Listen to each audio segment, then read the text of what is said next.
Bienvenue sur Africa 24 pour cette nouvelle édition du QG Weekend. Au sommaire de l'actualité, les experts de la Banque africaine de développement préparent en ce mois de novembre la 13e édition de la conférence économique africaine. Ils recherchent des solutions durables pour une meilleure intégration régionale en Afrique. Bonne nouvelle pour le Cameroun, les recettes douanières dépassent les prévisions dans le sud du pays. Elles se sont élevées à 3,5 milliards de francs CFA de mars à juillet 2018, un montant obtenu grâce au port autonome de Kribi. Et puis nous partirons à la découverte du combat d'une jeune femme originaire du Nigeria, porteuse de scarification. Elle rêve de réussir sa carrière de mannequin et mène une campagne contre les scarifications sur les enfants. Mais tout d'abord, en Côte d'Ivoire, l'opposant ivoirien Abdou Dramane Sangaré est décédé à l'âge de 72 ans ce samedi 3 novembre.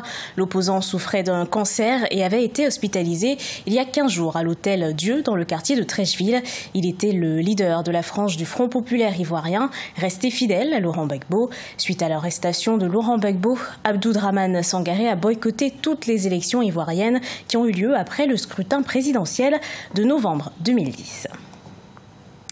En Somalie, l'ancien numéro 2 et cofondateur du groupe radical le plus meurtrier d'Afrique, Al-Shabaab, est autorisé à se présenter à la présidentielle de Baidoa par la commission électorale de la région. Mokhtar Robow s'est donné pour défi de devenir président de sa région natale Baidoa, dans le sud-ouest de la Somalie. À l'annonce de sa candidature, le gouvernement central de Mogadiscio, par la voix de son ministre de l'Intérieur, lui a demandé de se rétracter. Intégration régionale et continentale pour le développement de l'Afrique. C'est sous ce thème que se déroulera la 3e édition de la conférence économique africaine du 3 au 5 décembre 2018. Une réunion préparatoire a eu lieu en ce mois de novembre avec les experts de la BAD. Les précisions d'Aïdjatou Badawi. En Afrique, les principaux défis pouvant stimuler le développement sont variés, allant de la bonne gouvernance en passant par une intégration régionale pour aboutir à une réduction du chômage et une autosuffisance alimentaire. Les experts de la Banque africaine de développement prévoient des solutions pragmatiques lors de la conférence économique africaine qui devra se tenir du 3 au 5 décembre 2018 au Rwanda.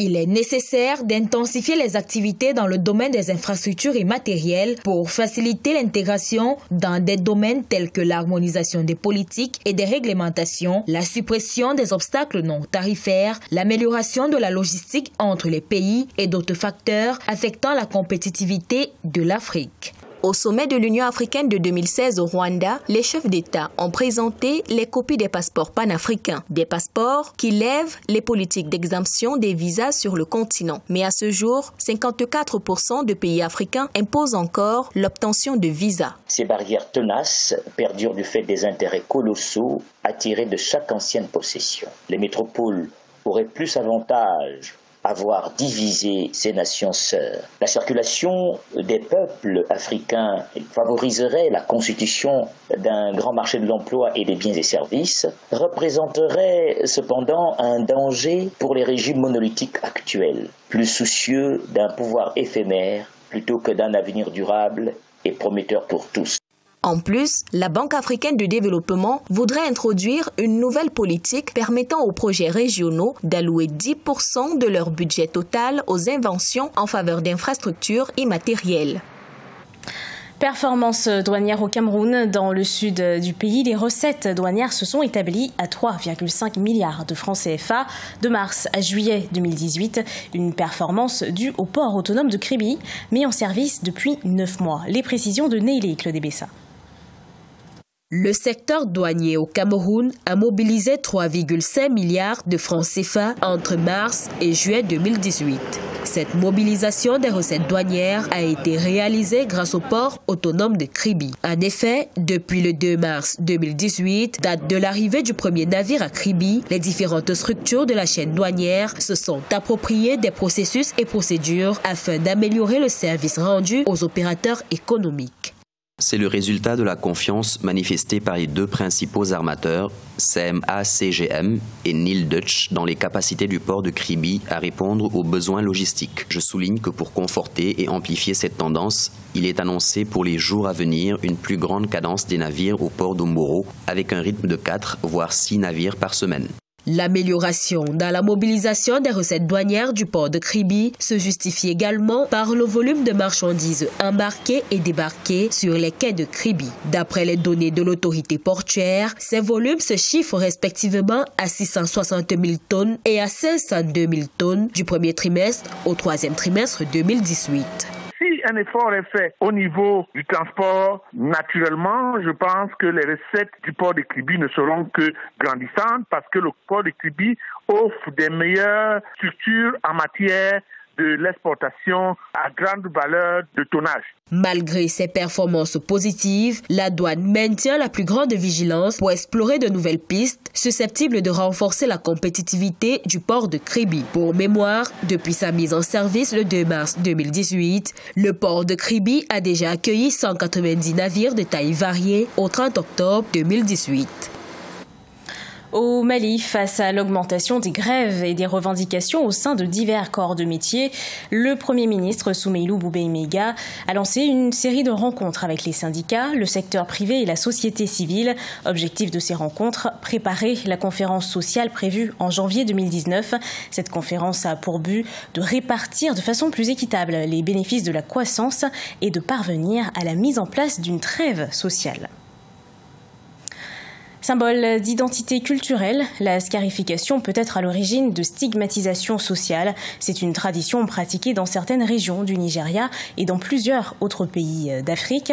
Partons à la découverte d'une jeune femme originaire du Nigeria, Adetoutou Alabi, qui rêve de réussir une carrière de mannequin malgré ses scarifications. Aïssatou Bari.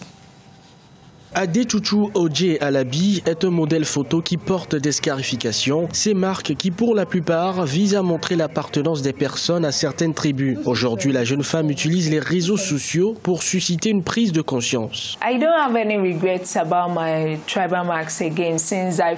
ne regrette plus mes marques tribales depuis que je m'assume.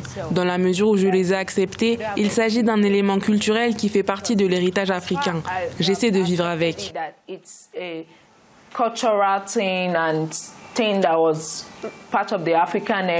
Après plusieurs années de brimade pour ces marques tribales, Adetoutou Alabi mène une campagne contre les scarifications sur les enfants, évoquant des risques médicaux et des traumatismes émotionnels. Ces messages sur les réseaux sociaux sont de plus en plus relayés. Aujourd'hui, elle rêve de réussir dans une carrière de mannequin.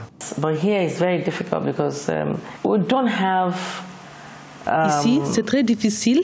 Elle a plus de chances d'évoluer dans des pays où il y a moins de préjugés. Nous n'avons pas de grandes agences qui ont besoin de mannequins comme elle. J'espère qu'un jour, on fera appel à elle.